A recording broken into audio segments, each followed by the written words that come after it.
Good evening, and welcome to Nox Historia. Tonight we travel to the world of Elizabethan London. So set the day down. Whatever it asked of you, it has already taken, and it is over now. There is nothing left to answer, nothing left to carry, no hour left to keep. The light is going soft and grey gold over a city of steep tiled roofs, and the air smells of wood smoke and river and cooling stone. Come with me slowly, and let the present loosen its hold. We are going somewhere very old and very alive, and, for all its crowds by day, very quiet once the dark comes down. We are travelling to London, in England, in the years around 1590, near the close of the long reign of Elizabeth I, the Queen who has held the throne since 1558. This is the England of William Shakespeare, who is a working playwright in this very city even now, a place of roughs and candlelight and leaning timber houses, a small, loud, crowded capital pressed inside its old Roman walls and spilling out beyond them, holding perhaps 200,000 souls. It is a city that has very nearly doubled within a single lifetime, growing faster than anyone can quite manage or explain. By the measure of its own age, it is vast, one of the great cities of Europe, and we have come to it at the close of an ordinary day, as the light fails and one by one the fires are lit. And here is something most people never learn. We tend to imagine the past as a dark and silent place, its people trudging early and gladly to bed. But the truth is gentler and stranger than that. This is a city almost wholly without clocks in its homes. Most households own no timepiece at all. And so the day is measured not by hands on a dial, but by the light, the church bells, and the ringing of the curfew. And that word carries a small secret in it. Curfew comes from the old French couvre-feu, to cover the fire, the nightly signal to rake the embers down and bank them safe for the dark. The whole city, in a manner of speaking, is told when it may go to sleep. And tonight, so are you. You do not need to remember any of this. If you happen to fall asleep before we reach the end, that is exactly what this is for. So, let us begin. Let us stand a moment on a little rise at the edge of the city and watch the evening settle over the rooftops. Below us, the roofs run in a jumble of tile and thatch and dark timber, close packed and tumbling downhill toward the river, and out of them rise more than 100 church towers, their bells beginning to sound the hour across the dusk. In the middle of it all stands the great grey bulk of old St. Paul's, larger then than the cathedral we know today, though it lost its tall spire to a lightning fire a generation ago and wears only a flat crown against the sky. See how the houses lean. They are timber-framed, their heavy oak posts filled in a lime plaster, and each upper story is built out a little further over the street than the one below, a fashion the builders call jettying, so that in the narrowest lanes the topmost windows of facing houses very nearly touch overhead, and only a thin ribbon of pale sky runs between them. The smoke is rising straight and blue in the still evening air. The whole city seems to be breathing out. Let us come down now to the river, for the Thames is the true great highway of this place. There are no wide roads here, and only one bridge in all the city, so everything and everyone that can goes by water. See how the river lies this evening, broad and slow and glassy, holding the last grey light and the first warm window glow in a long, unbroken sheen, so still you might almost walk upon it. Along its banks wait the watermen in their little rowing boats, the wherries, thousands of them plying for hire, the hackney cabs of their age. By day they crowd the water and call for custom, eastward ho, for those bound down toward the Tower and the sea, westward ho, for those going up toward Westminster and the palaces. And those two cries were so much a part of London life that playwrights borrowed them for the titles of their comedies. But the evening trade is thinning now. A single waterman rests on his oars at the foot of the stairs, waiting on the mirror-calm water for one last fare, and the reflected lamps hang beneath his boat like drowned stars. Let us step ashore and walk up into the streets, into Cheapside, the broad market street at the heart of the old city. By day this is a river of noise, traders crying their wares, apprentices calling custom from the shop fronts, the whole trade of London funneled through it. But the day's market is folding itself away now. The wooden trestle stalls are being stacked, the awnings rolled, the last baskets carried home. And notice the names as we pass, for the medieval city sorted its trades street by street, and those old workaday names have never left. Bread Street, where the bakers sold, Milk Street, Poultry, Ironmonger Lane, Threadneedle Street. Walk any of them in London today, and you are reading a shopping list 400 years old. Here in the middle of Cheapside stands one of the great stone conduits, a little tower where clean water arrives through lead pipes, led for miles from the springs to the west, for the city's own river water is not to be trusted for drinking. From here, the water carriers fill their great wooden tankards and shoulder them off through the streets to sell from door to door. Londoners have a nickname for these carriers. They call them cobs, and one of them, a water-bearer named Oliver Cobb, walks straight into a comedy by Ben Jonson, which is how we come to know so small and human a detail at all. Now look southward, to the one thing that ties the two halves of the city together, for here is London Bridge, and there has been no other bridge across the Thames in living memory. It is a wonder, and unlike any bridge you have ever crossed. It runs some 900 feet from bank to bank on a row of 19 stone arches, and along its whole length, on both sides, stand houses, tall, narrow timber houses of 4 and 5 stories, shops below and homes above, built right out over the water, so that to cross the bridge is not to cross open air at all, but to walk down a dim, roofed street, with the river hidden and running somewhere far beneath your feet. In places, the upper stories are joined clear across the road overhead. Near the middle rises the grandest house of all, a gilded and turreted lodging called Nonesuch House, carried over in pieces from the Low Countries and pegged together, it is said, without a single iron nail.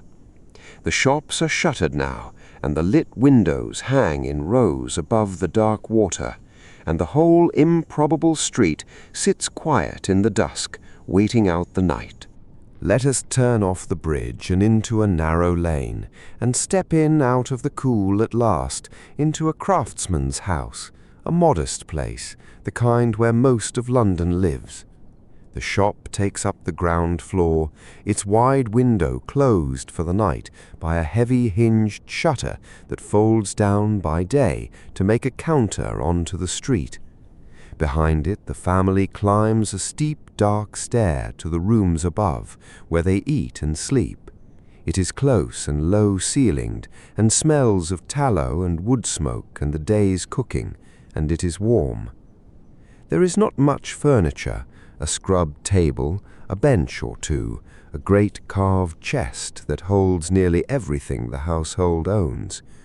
But see how snug it is against the failing light outside, how the whole small world of it draws in toward the one bright thing in the room.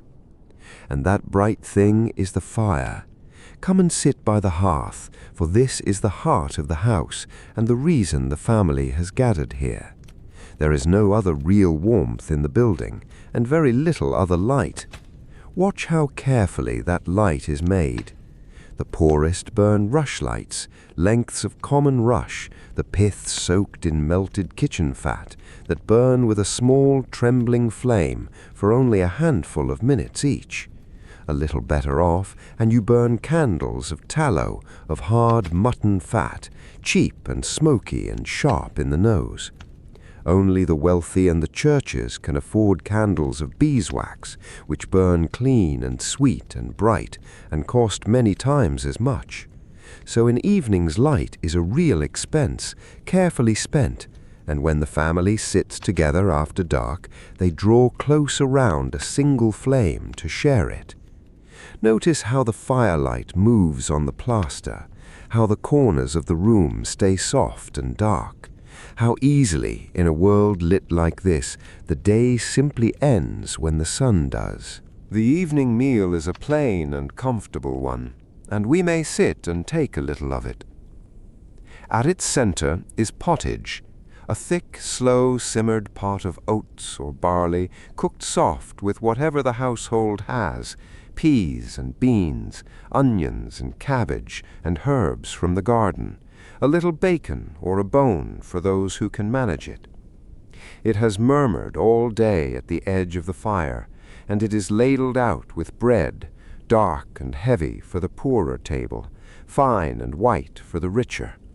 And to drink there is ale or small beer, poured for everyone at the board, the children too.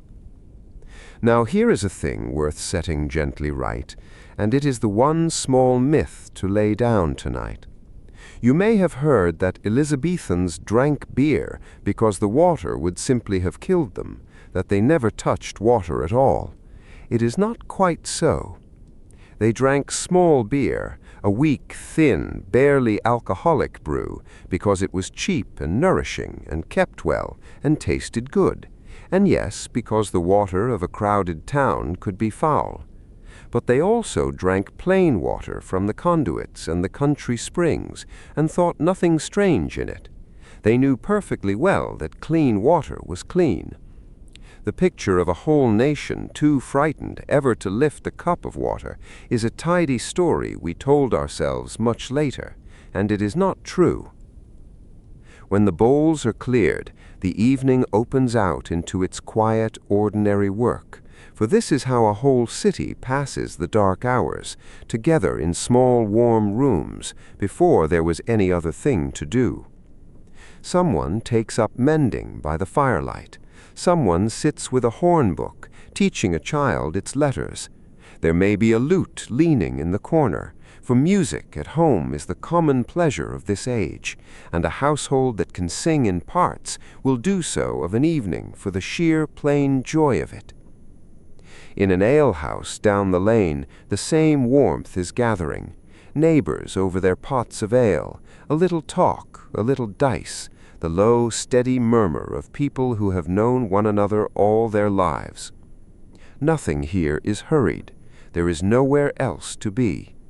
The night is long, and the little circle of light is enough. And now let us look across the river once more, southward to Bankside, in Southwark, where by day the great crowds go for their pleasures. For this is where the playhouses stand, the Rose, the Swan, and by the very end of this decade, the most famous of them all, the Globe, the wooden O, where Shakespeare's own company will play. And here we may lay down one more gentle mistake, if you have ever heard it, that the theatre in this age was a rough amusement only for the poor. It was nothing of the kind. A single penny bought you standing room in the open yard, and for that penny the humblest apprentice could come. but another penny or two bought a bench and a roof, and the galleries filled with prosperous citizens and gentlefolk, and on the right afternoon with courtiers and the great. 2, perhaps 3,000 souls could pack into one of these round timber theatres, high and low together, to hear the same words in the same moment. They stand empty now, though, dark and still against the deep evening sky, their flags long since lowered from the roofs, the afternoon's crowd gone home across the water. And we know all this more surely than you might think, for in 1989 the foundations of the Rose itself were found again beneath the London ground, its very footings and the hazelnut shells the audience once cracked and dropped in the yard, and a little way off the buried footprint of that first globe. The playhouses left their bones behind for us to read. Back in the streets, the light is nearly gone, and here comes the slow business of closing the city for the night. Listen, the great bell is beginning to ring the curfew. A watchman walks his round, an old man mostly, with a lantern and a long staff, and perhaps a dog at his heel, calling the hour and the weather softly into the dark, telling a sleeping street that all is well. The gates in the city wall are shut and barred. Shutters are drawn across the shop fronts the length of every lane. And through it all the bells go on, church answering church across the roofs, and among them, from the tower of St. Mary le Bow in Cheapside, the deep and famous peal that Londoners simply call Bow bells, the same bells within whose sound, by old tradition, a true Cockney must be born. Their voice has carried across this city for centuries. It carries across it still. Now the house itself is folding down for the night. The last small tasks are done. The shutters are checked, the door is barred, the cat is put out or let in, and most important of all, the fire is covered, raked down and banked with ash, so that a few coals will keep alive till morning and can be breathed back into flame at dawn. The couvre-feu made real, the whole meaning of curfew done quietly at every hearth in the city at the same still hour. The family climbs to the low room above and settles onto beds of straw or flock, or, for the fortunate, soft feather. The candle is pinched out between wet fingers, and the dark closes gently over the room. There is nothing left in the whole city that you are required to do. Come outside once more, though, before sleep takes you fully, and stand in the empty street beneath the stars. Here is a thing we have very nearly lost, and it is worth a moment's wonder as you drift. On a clear night, this city is truly dark, darker than any place you have likely ever stood, for there is no light anywhere but the moon and the stars, and here and there the small red eye of a covered fire behind a shutter. And so the sky above these leaning roofs is crowded with stars, thick and near and brilliant, spilled from wall to wall of the narrow slot of sky between the houses. The same stars wheel over the sleeping city that will one day wheel over you. The watchman tips his head back and looks up at them. The last waterman tying his boat below the bridge looks up at them too. And the river, out beyond the last of the houses, lies black and smooth and silent under all that light, carrying the mirrored sky slowly down toward the sea. People have always found a kind of company in the night over a great city, and it is a good thought to carry down with you into sleep. All around you now, in 10,000 small warm rooms, the people of this loud and crowded place have done exactly what you are doing, set the day down, covered the fire, and lain down in the dark to wait for morning. We know their evenings so well because one of them wrote it all down, a quiet, careful old tailor named John Stowe, who walked every street of this city on foot and set down what he saw, and whose great book, A Survey of London, printed in 1598, still lets us walk these lanes at his elbow 400 years on. From his pages, and from the parish registers, and from the bones of the playhouses beneath the ground, we know how these people lived and supped, and banked their fires and slept. And much of it is still here. The street names hold fast, the globe stands rebuilt beside the river, hatched and timbered as it was, its plays running through the summer afternoons. Bow bells still ring out over the rooftops. The Thames still slides, broad and patient, down to the sea. The city is sleeping now. Along every leaning lane the shutters are fast, and the fires are banked to embers, and the families lie close in the dark, the apprentices on their pallets below, the children long since gone quiet. The watchman's lantern moves off down an empty street and is gone. On the bridge the tall houses hang dark and silent over the hidden water, and the last waterman has long since tied up and climbed home. The whole huge, roaring, crowded city, its markets and its playhouses, its 100 bells and its 1,000 boats, has folded itself down into breathing and stillness beneath a sky full of stars, as you perhaps are sleeping now. So let go of the last of it, whatever you are still holding. Sleep well, and when you are ready to travel again, Nox Historia will be waiting. Good night.